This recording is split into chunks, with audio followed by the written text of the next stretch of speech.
There have been times in my life that this power that we've isolated into the word God comes upon me. But it isn't like a deity that rules us or judges us or even guides us. It's more like a universal presence of love, of caring,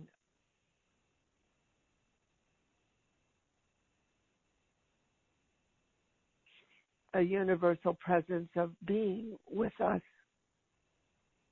as part of creation. The most powerful experience of my connection to this beyond activity was when the God came to me and told me about the events of the future. And every time one of those events would begin to occur, like the day before the Twin Towers fell, the day before, and sometimes even the moments before the AIB collapsed and the hurricane hit the Gulf of Mexico, this presence, this state of existence would come upon me that basically put me back in that dimensional activity of the greater realms of creation of which we are a part.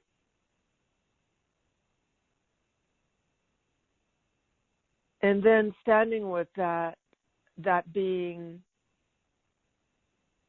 in that dimension that I was in, it's hard to explain the resonance, the voice, the clarity, the universalness. Not universal like generic, universal like it's the larger activity of what's going on at this time. So this morning, I was busy getting ready for the new work that starts June 6th, and I was driving to my friends so I'd have good internet. And as I was driving, I turned on the radio and heard the news about the President of the United States doing a photo op in front of a church holding a Bible and in front of a shrine of Saint John Paul, I think it is.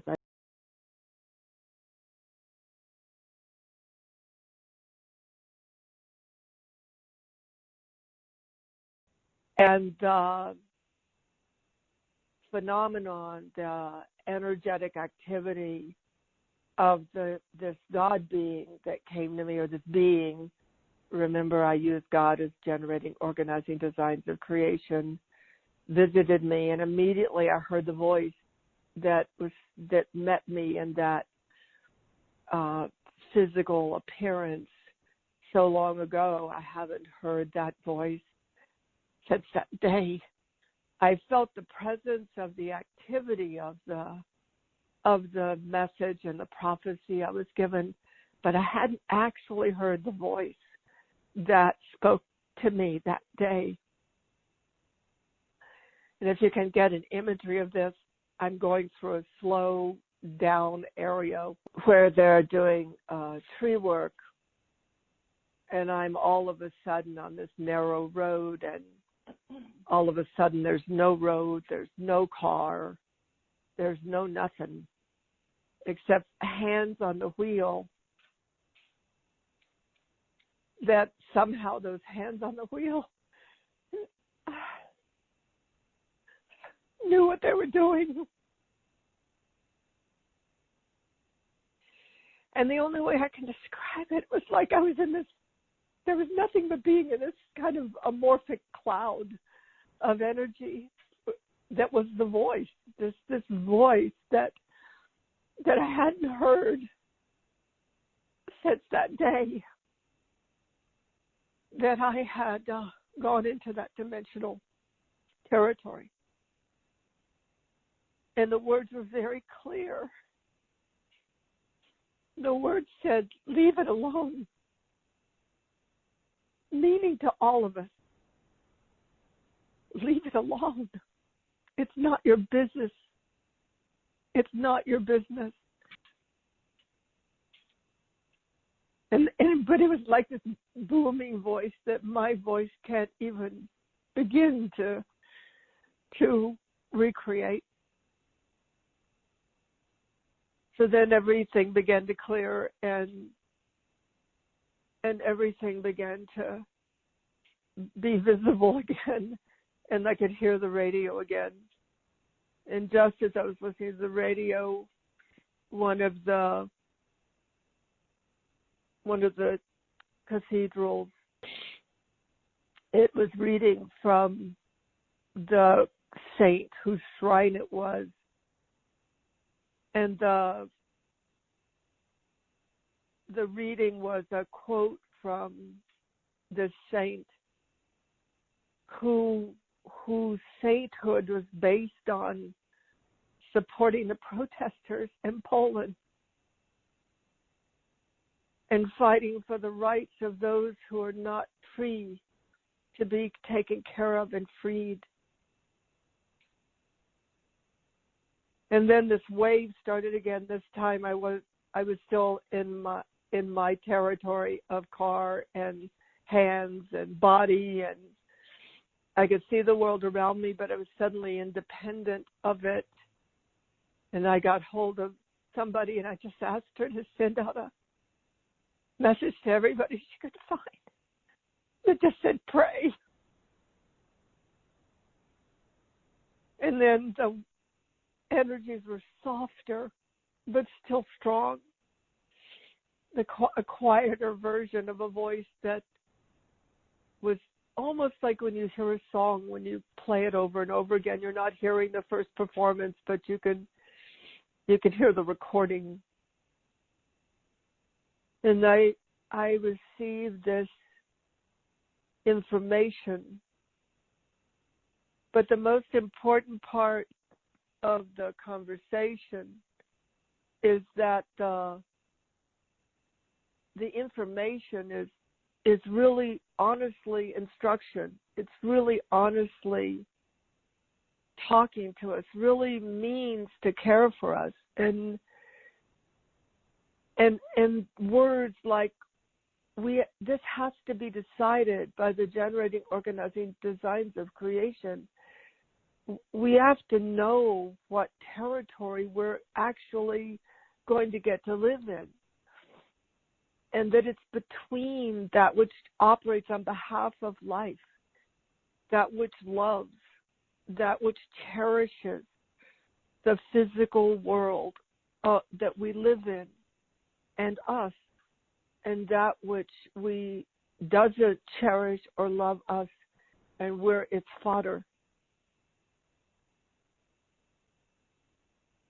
So it was very clear to me by the time I was at my exit that I was going to have this conversation, and I was going to have to speak to it, and that how shy I am and how hard it is for me to speak to this, because we don't even think there's anything watching over us, that there's anything that's taking care of us, that there's anything that we think we're all alone, and that somehow it's what human beings do that is the force of our earth, and it's not. We just had a virus run through our planet. It's still going. That is the primordial mother simply setting everything back in balance. It's a power and force greater than ourselves. But there are also cosmological forces that knew this place was paradise and are fighting for its right to be paradise again. But it doesn't mean we're not going to have these times. It doesn't mean, I'm not pointing any fingers at any one human being or any political party or any I'm not assigning any terms. I'm simply saying that this is God's business. It's not ours. This is what that God showed me. It showed me that there will be human beings that remember love, that remember the powers and forces of creation. They may not remember them like those connections have been so destroyed, but they can remember that there's something worth living for, that there's something that makes life matter, and there's something that gave us that capacity to love and have life matter. Something did. Many somethings, actually. A whole reason that we're inspirited and that our spirit prevails, and that we have phrases like love conquers all. Where does it come from? What are those generating, organizing designs of creation of which our molecules, atoms, and particles of flesh are made? And it's, yes, is there something for us to do? Yes, there is. We can be on behalf of love. We can feed the field of creation that operates on behalf of all life by being faithful to it in our own heart, in our own spirit, to the best we can.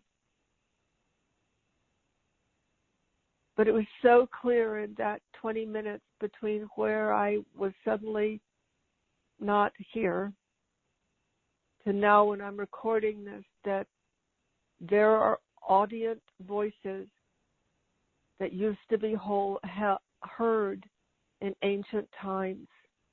The Bhagavad Gita between Krishna and Arjuna, God and Jesus, Abraham and Jehovah, native-born people and the Great Spirit, voices. Those voices come from somewhere. There's an audiency that mystics through all time have been able to hear. And they spoke of times of trouble,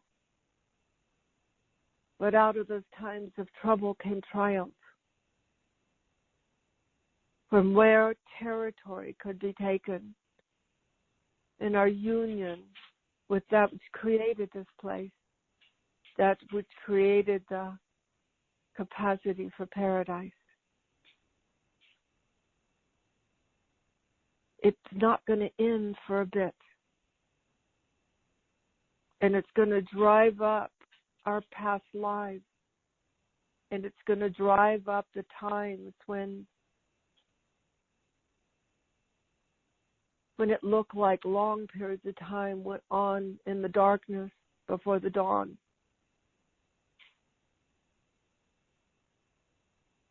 But that God was very clear with me that these times would come. They were predicted. And every human being that manages to hear this or see this video, every one of us has a importance.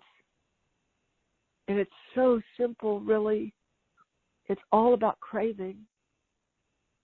Because soon we're not going to know what to do. We hardly know what to do now. Soon it's not going to be in our hands in any fashion. But watch what happens. Watch. Watch how the generating, organizing designs of creation move with us on behalf of all life. Find those threads of unity. Find those threads of compassion and love and remembrance and evolution and even revolution, which is simply the statement no more. Watch. There's going to be a lot we can't do. We're helpless in the face of when the larger systems have to find their way back in at the next level.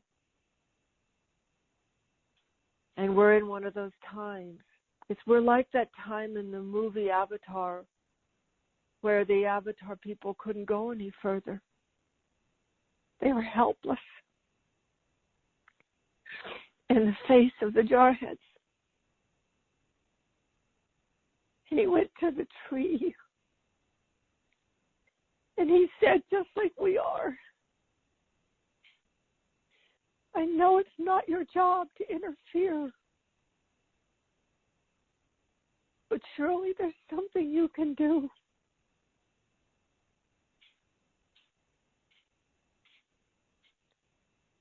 And all she did was simply restore balance.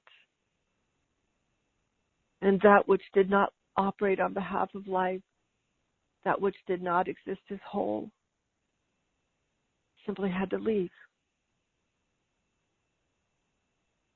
So when that G.O.D. said to me, have them not be afraid. We're here. There's more going on than you realize. And I know this is true. I know that all the prayers, all the longings, all the raising of our consciousness, all the activities of our own spirit, of our own fighting for our right to exist in a manner of unity, has literally created highways and vortexes and territories and entry points for that which has not been able to get in here, that operates on behalf of this planet and her forms. And that's my job. My job specifically on the sacred space for rest and courage, that lone voice in the wilderness place. It's my job to keep presencing these times and representing that which loves us in all its multiple forms, that which operates on our behalf, that which literally created this place for the spirit to live as a paradise in form. I know how much futility there's going to be. I know how, for us in the United States who have not seen certain things become real, that became real in other countries. But it's okay. Turn inward. Find your bubble. Love your life. Take care of yourself. Not everybody's like me. I cover a lot of territory. I pay attention to a lot of things. I'm the voice, or one of the many in the wilderness. And if you feel that hearing that voice in the wilderness is of value to you, you'll find that voice. Just like I once as a child found the voice of God.